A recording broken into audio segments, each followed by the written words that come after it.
হরে কৃষ্ণ কৃষ্ণ কৃষ্ণ হরে হরে, হরে রাম রাম রাম হরে হরে।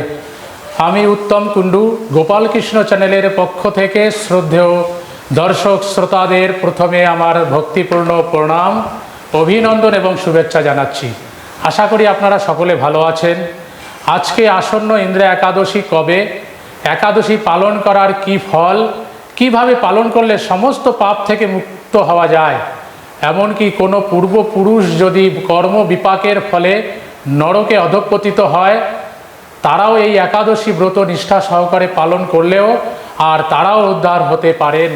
তাই আমি এই ইন্দ্র একাদশী ব্রতের মাহাত্ম্য, পালনের সময় এবং এই ইন্দ্র একাদশী কবে করবেন এটা আমি বিস্তারিত বলবো। তাই আপনারা প্রথম থেকে শেষ পর্যন্ত ভিডিওটি ভালো করে শ্রবণ করবেন এবং আমাদের এই ভিডিওটিকে লাইক করবেন। কোনো মন্তব্য থাকলে অবশ্যই কমেন্ট বক্সে মন্তব্য করবেন এবং বেশি করে ভিডিওটি শেয়ার করবেন। একবার ধর্মরাজ যুধিষ্ঠির তিনি ভগবান শ্রীকৃষ্ণকে প্রশ্ন করলেন, হে মধুসূদন, এই আশ্বিন মাসের কৃষ্ণপক্ষীয় একাদশীর নাম কি, তা আমাকে কৃপা করে বলুন। ভগবান শ্রীকৃষ্ণ বললেন, হে রাজন, আশ্বিন মাসের একাদশীর নাম ইন্দিরা একাদশী। এই ব্রত পালনে মহাপাপ বিনষ্ট হয়, এমনকি কর্মফলে যারা নিম্নজনিতে জন্মলাভ করেছেন সেই পূর্বপুরুষগণের উত্তম গতি লাভ হয়। এই একাদশীর মাহাত্ম্য শ্রবণ করলেও সামবেদীয় যোগ্য ফল প্রাপ্ত হওয়া যায়। হে রাজন, সত্যযুগে মাহিষ্মতি নামক নগরে প্রতাপশালী ইন্দ্রসেন নামে এক রাজা ছিলেন। ধর্মবিধি অনুসারে রাজ্য শাসনে তিনি বিশেষ খ্যাতিসম্পন্ন রাজা ছিলেন। তিনি বিপুল ধন সম্পত্তির অধিকারী ছিলেন। পুত্র সমন্বিত বিশাল রাজ্যের প্রজাদের নিয়ে সুখে আনন্দে রাজত্ব পরিচালনা করতেন। বিষ্ণু ভক্তি পরায়ণ রাজা সর্বদা শ্রী হরি সেবা, হরি পূজন, শ্রী গোবিন্দ নাম গুণগানে মগ্ন থাকতেন। একদিন রাজা সুখে রাজসভায় বসে আছেন। এমন সময় দেবর্ষি নারদ স্বর্গ থেকে আকাশ মার্গে ভ্রমণ করতে করতে রাজা রাজসভায় প্রবেশ করলেন।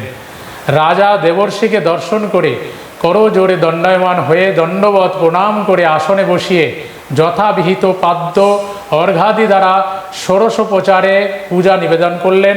তারপর রাজা করজোড়ে বললেন, হে মুনিবর, আপনার দর্শন মাত্র আমার যাবতীয় যজ্ঞফল লাভ হয়েছে।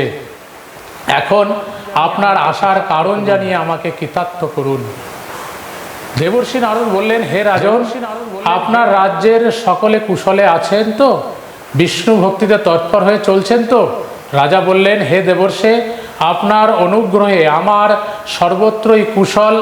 আপনার দর্শনে আমি সর্বত্রই কৃতার্থ। আমার জীবন ধন্য হলো। আমার সকল যাগযজ্ঞও সফল হয়েছে।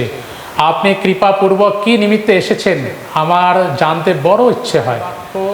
রাজার এই বিনয় বাক্য শ্রবণ করে দেবর্ষি নারদ বললেন, হে মহারাজ, আমি এক আশ্চর্যজনক কথা বলছি, তা মন দিয়ে শ্রবণ করুন। আমি ব্রহ্মলোক থেকে কৃষ্ণ গুণগান করতে করতে যমলোকে গিয়েছিলাম। যমরাজ আমাকে দেখে ভক্তিযুক্তভাবে আমার পূজা বিধান করলেন। সেখানে আমি যমপুরীটা ঘুরে ঘুরে দেখতে লাগলাম এবং বহু পুণ্য অর্জনকারী আপনার পিতাকে দেখলাম। ব্রতভঙ্গ পাপে তাকে সেখানে থাকতে হয়েছে। হে মহারাজ, আপনার পিতা যে সংবাদ পাঠিয়েছেন আমি এখন তা আপনাকে বলছি।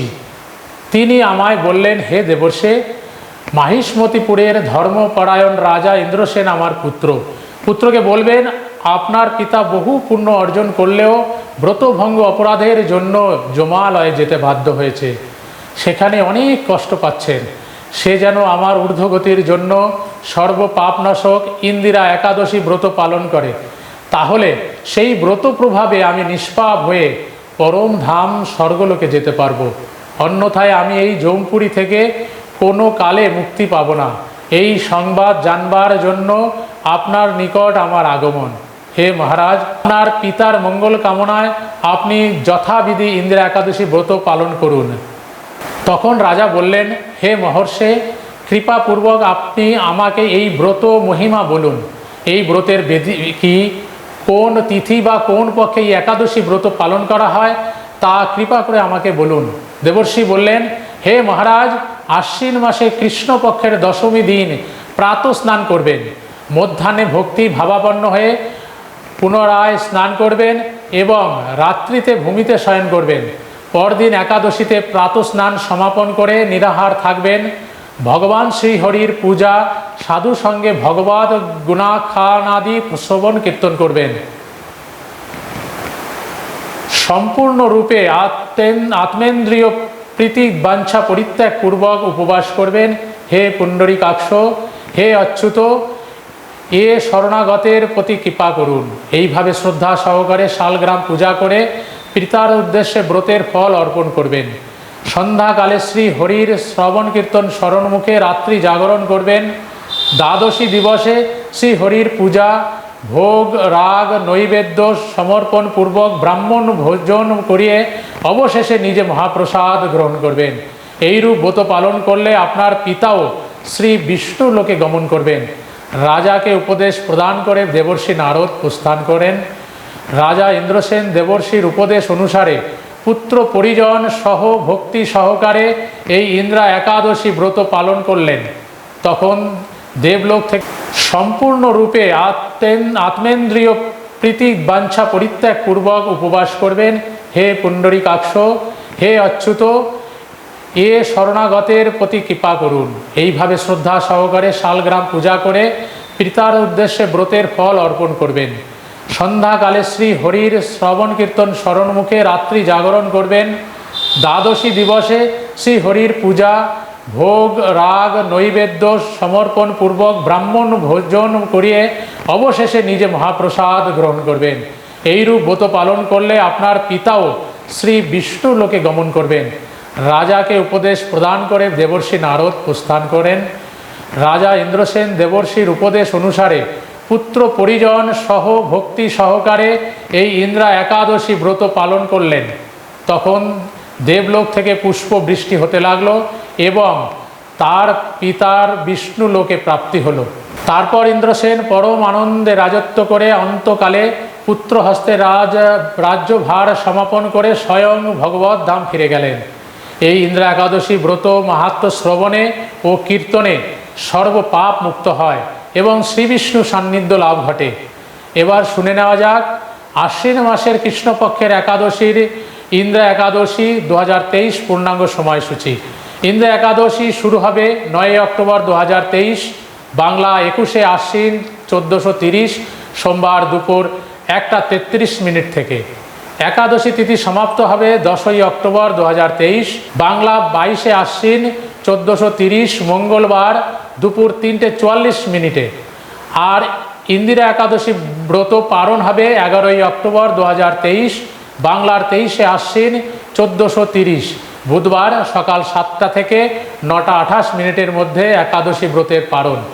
আপনারা যে যেখানে রয়েছেন সেই স্থানের পালনের সময় অনুসারে আপনারা পালন করবেন এবং এই একাদশীর মাহাত্ম্য বারবার শ্রবণ করবেন, পাঠ করবেন, ভগবানের নাম জপ করবেন। কেননা এখন তো চাতুর্মাস্য ব্রত চলছে, শ্রাবণ ভাদ্র আশ্বিন, আর আশ্বিন মাস তো অত্যন্ত গুরুত্বপূর্ণ। আর এই মাসে 1 মাস দুগ্ধ বর্জন করা উচিত। তাই বৈষ্ণবেরা 4 মাসে 4টে জিনিস বর্জন করেন: শ্রাবণে শাক, ভাদ্রে দধি এবং আশ্বিনে দুগ্ধ, আর কার্তিকে মাসকলাই। তাই যারা কখনো একাদশী ব্রত পালন করেন না তাদের প্রতি আমার অনুরোধ যে 4 মাসের প্রত্যেকটি মাসের 2টো করে একাদশী অবশ্যই পালন করবেন। যারা বিশেষ করে আমিষ ভক্ষণ করেন তারা একাদশীর আগের দিন আমিষ গ্রহণ করবেন না।